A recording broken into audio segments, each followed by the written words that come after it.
Bonjour, je suis le co-réalisateur du film Hold Up avec Pierre Barnereas. Et si je vous parle aujourd'hui, c'est parce que tout ça est allé beaucoup trop loin. Donc à la base, avec Pierre, on a pris la décision d'essayer de faire un documentaire rigolo pour se moquer un petit peu de tous les complots et tous les délires qu'on peut trouver autour du Covid. Et on voulait en fait essayer de monter un documentaire qui essaye d'aller le plus loin possible, en essayant de piéger un maximum de monde, et même en essayant de piéger les intervenants qu'on a eu comme Monique Poinçon-Charlot, Philippe Douste-Blazy, et puis après on allait chercher des intervenants un petit peu bidons par-ci par-là. L'idée c'était de compiler un peu un globi-boulga complètement incompréhensible et qui va dans tous les sens, hein. On va de Bill Gates à machin, nouvel ordre mondial, les nazis et tout. Et puis finalement, ce truc nous a un petit peu pété à la gueule, hein. On peut le dire comme ça, puisqu'en fait ça a été pris au premier degré. Et on est très très mal à l'aise avec ça. Enfin moi personnellement je suis très mal à l'aise parce que j'arrive plus à joindre Pierre depuis maintenant 3 jours. Et je vois les fortunes qui sont amassées sur Tipeee et sur les différentes plateformes. Je vois le documentaire qui est vu par des millions de personnes qui croient qu'on pense vraiment ce qu'on a mis dedans, alors que c'était pour rire, les gars. Donc voilà, on est très très mal à l'aise, donc je préfère continuer à témoigner à visage caché. Mais voilà, je voulais vous montrer quelques petites parties et faire un petit peu le post-mortem de ce documentaire pour vous expliquer un petit peu les ficelles qu'on a utilisées pour vous piéger, puisqu'évidemment tout ça n'est qu'une grosse blague, et portez un masque et lavez-vous les mains. Je pense que vous pouvez probablement pardonner un confinement. 2 confinements sont beaucoup plus difficiles à pardonner. L'OMS, si vous écoutez bien la définition, c'est l'Organisation mondiale de la santé. C'est pas l'Organisation mondiale de la maladie. Alors vous voyez là ce qu'on fait de manière très basique, c'est qu'on prend des gens qui ont un titre un peu pompeux, qui a l'air impressionnant, même si comme la femme là elle a plus enseigné depuis des années, elle est quand même un peu louche, voilà, on prend des citations, on coupe dedans, on les met avec une musique un peu triste, un peu choc, et hop, on rentre dedans. C'est ce qu'on appelle le cherry picking.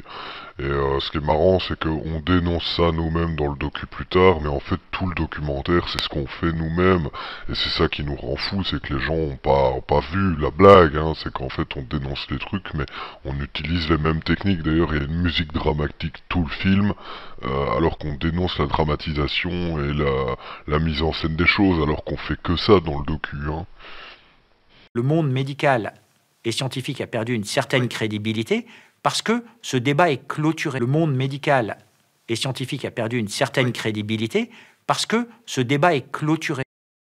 Alors lui, François, c'est vraiment marré parce qu'en fait, François, c'était un vrai journal avant, hein, mais depuis quelques années, ça a été racheté par un type complètement con, un type qui en fait faisait plein d'articles sur Didier Raoult parce qu'en fait il s'est rendu compte que ça générait du clic, et en fait il n'y a plus aucun journaliste à François, hein, il n'y a plus que lui, hein, et en fait il fait de l'immobilier à côté des trucs comme ça, mais du coup voilà, on l'a mis dans le documentaire parce que ça lui faisait plaisir, et du coup il nous a fait de la pub, quoi.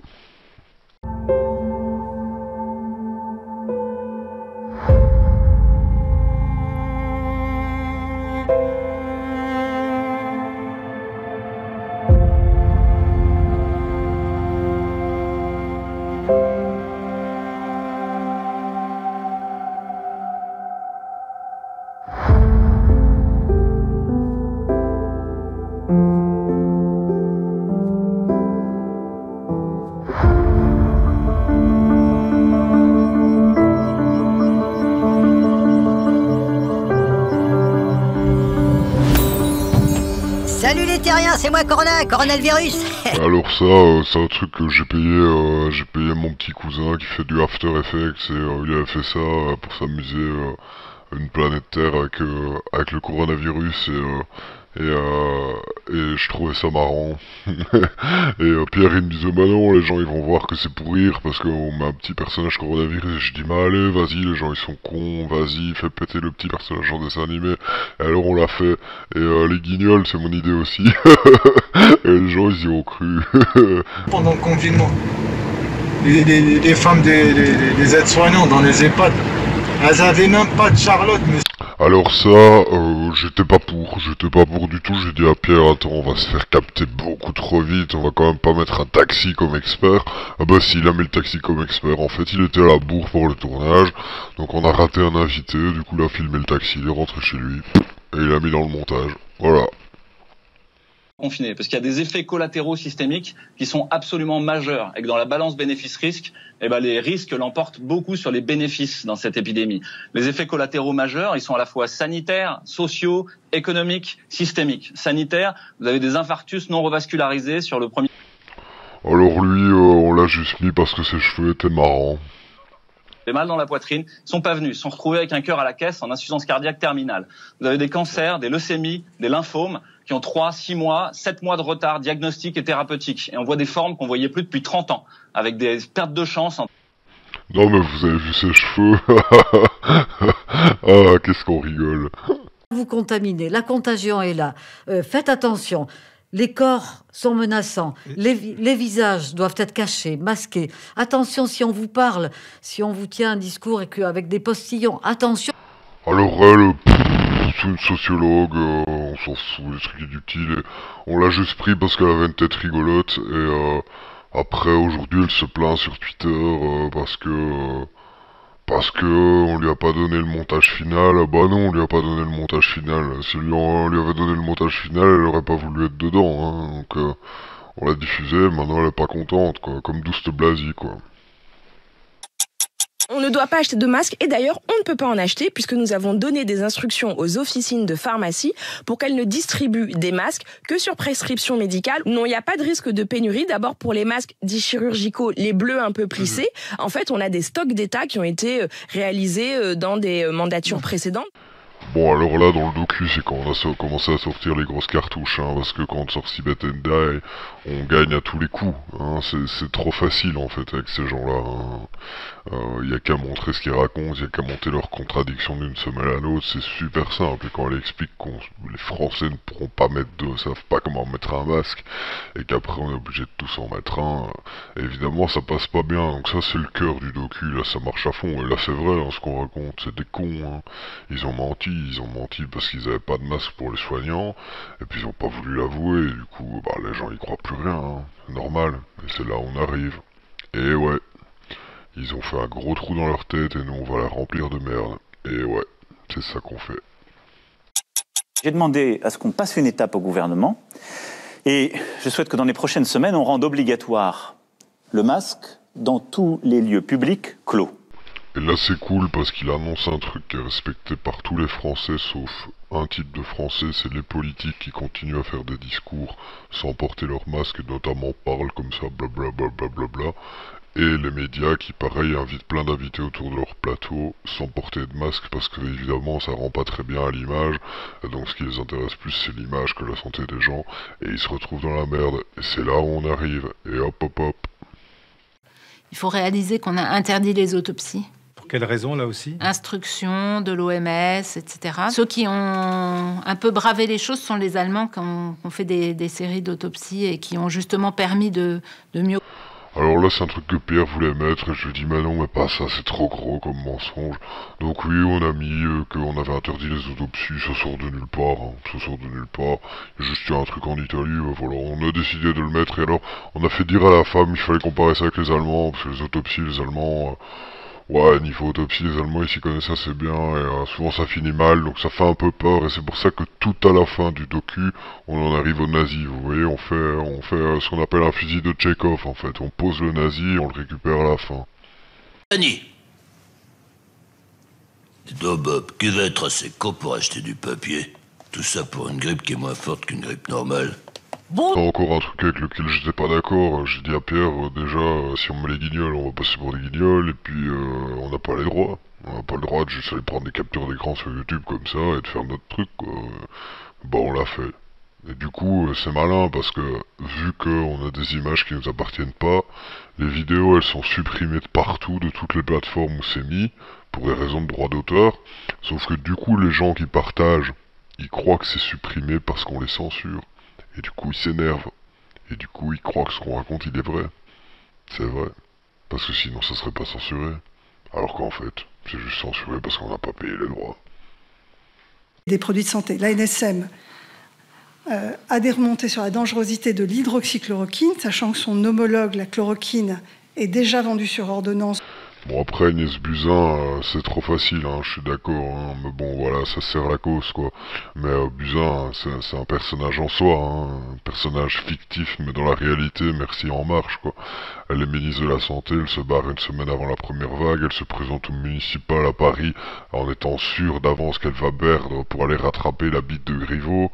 Et qu'est-ce qu'elle fait? Elle n'est pas élue, enfin, elle est élue juste au conseil de sa mairie, et elle est élue conseillère, et qu'est-ce qu'elle fait évidemment? 2 mois après, bah elle se casse, hein, évidemment, donc elle n'aura jamais servi les paris. Les éditeurs ont pris comme étant possible par des inconnus que l'hydroxychloroquine... Non, on n'est pas d'accord, laissez-moi terminer. Pouvait tuer 10% des gens quand 2 milliards de gens avaient...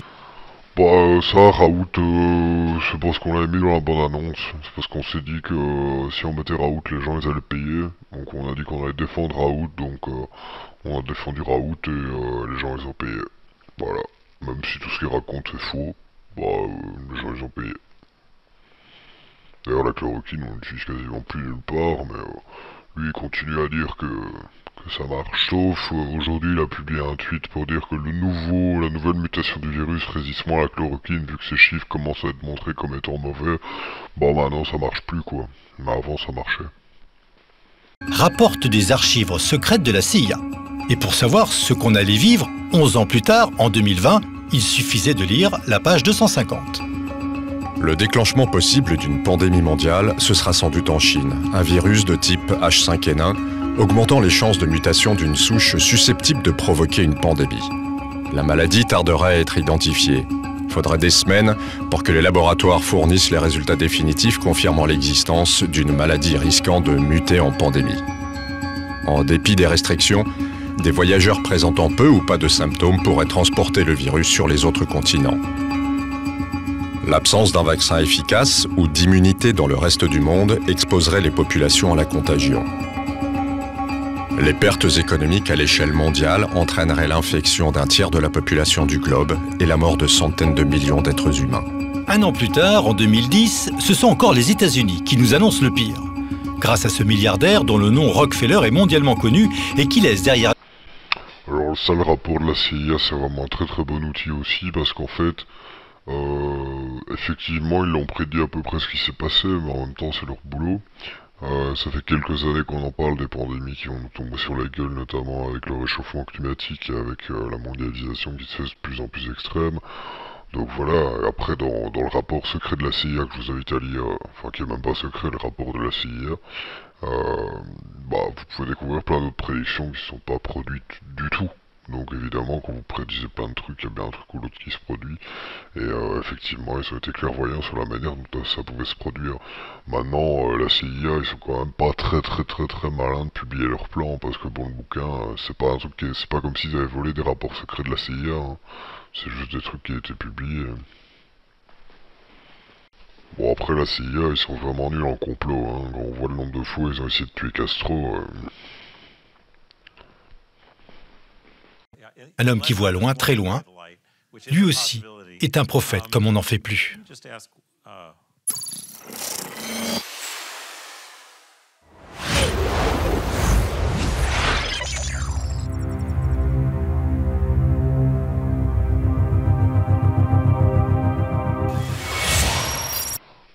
Alors là, on a pris une définition du docteur Anthony Fauci qu'on a trouvé sur Veterans Today, qui est un site relativement connu pour son antisémitisme, et on s'est dit que si on voulait que notre documentaire un peu conspire du succès, fallait bien un peu de haine des juifs, sinon ça marche pas. Hein. Je suis un ancien opérateur de renseignement, et actuellement je suis dans le privé, et je travaille pour l'entreprise anglaise. D'accord. Donc vous connaissez bien le renseignement d'une façon générale. Tout à fait. Qu'est-ce qui vous a alerté quand vous avez... Ouais, alors là, on a l'impression que c'est une interview de quelqu'un qui veut pas dévoiler son identité, mais en fait on a tourné le vendredi soir, on était un peu pompette et on a mal cadré en fait, c'est tout. Donc on a redoublé la séquence pour faire genre c'est un espion alors qu'en fait c'est un type qui travaille à la caisse du Carrefour et qui avait attrapé le Covid parce qu'il se mouchait dans son masque. Si jamais l'argent liquide disparaissait au niveau mondial et que le téléphone mobile était le simple élément de paiement, on basculerait dans un autre monde qui serait le monde de la donnée. Ouais, donc là vous voyez la musique vraiment bien tendax, on arrive vers la fin du docu, on est vraiment super chaud. Donc là ce que le gars dit c'est pas complètement con, hein, mais par contre quand il nous dit attention on va basculer dans le monde de la donnée, le gars il a un peu de retard. Hein. À la sortie du confinement, il a pris ses jambes à son cou pour montrer qu'il existait sans doute d'autres solutions pour garder la pleine santé. 3500 km en courant, sans argent, sans passeport, et dans une Europe. Oh alors là, t'es bourré. Et en fait, il y a un type qui avait des longs cheveux, on trouvait qu'il avait une tête rigolote. En fait, au départ, on croyait que c'était Sylvain Durif, le Christ cosmique, et en fait, c'était pas lui. Mais du coup, on s'est dit, tiens, on va le filmer, et puis du coup, il nous raconte qu'il aime bien courir, manger des pommes, et on s'est dit, allez hop, on met dans le docu, vas-y Pierre, mets dedans, et alors on l'a filmé en train de courir et tout. On a laissé la caméra par terre et il courait quoi, c'était bien. Et puis j'ai vite réalisé qu'en fait la science s'appuyait sur des dogmes qui ne sont pas scientifiques, qui renient l'expérience que l'on peut vivre au quotidien, et ça c'est pas de la science. Alors... Ouais là en fait si vous voulez ce qu'il raconte, il part un peu en impro, on lui avait dit un peu que la science c'est pas scientifique et que ce qui est important c'est le ressenti. Voilà, il nous a sorti ce truc là, ça veut pas dire grand chose mais ça faisait le job quoi. Net Profiler, chercheur en comportement des cybercriminels, j'ai développé des théories scientifiques et divulgué 5 qui sont étudiées dans pas mal de pays du monde entier. C'est vrai que je suis connue pour la particularité de savoir faire des profils sur image, donc je montre la photo, je ne sais pas qui c'est. Je ne connais pas son nom parce que je suis pas très média, je suis désolée. Je m'instruis autrement que par les médias mainstream, donc peut-être qu'il est passé à la télé, tant pis pour lui. Ouais alors, ouais putain la profile, ça c'était quelque chose hein, quand même, c'était vraiment le... Je voulais la mettre au début du montage, mais Pierre m'avait dit, a raison, non ça va se voir trop que c'est bidon, c'est vrai qu'elle est extraordinaire. Elle a jamais vu le Dr Fauci de sa vie, elle dit ça formidablement correctement, elle sait pas qui c'est, puis elle dit que c'est un suiveur, alors que Fauci c'est pas vraiment un caractère suiveur, c'est vraiment une conne dingue, et pourtant ouais on l'a mis dedans et ça passe. C'est vraiment la cerise sur le gâteau, le petit truc du générique comme ça, un peu comme dans les Marvel là, ouais donc qu'est-ce que... Oh non mais je fais pouf, je préfère celui d'avant. Hein. Vous connaissez Non. Ah non, puis alors non quoi. Non mais ça c'est un monsieur, c'est ce genre de personne, on appelle ça un suiveur dans mon métier. C'est-à-dire, je fais ce qu'on me dit, puis je réfléchis pas. C'est aussi simple que ça, s'il faut le faire, je le fais, tant que c'est dans mes intérêts. Bon, c'est pas tout ça, mais à foutre.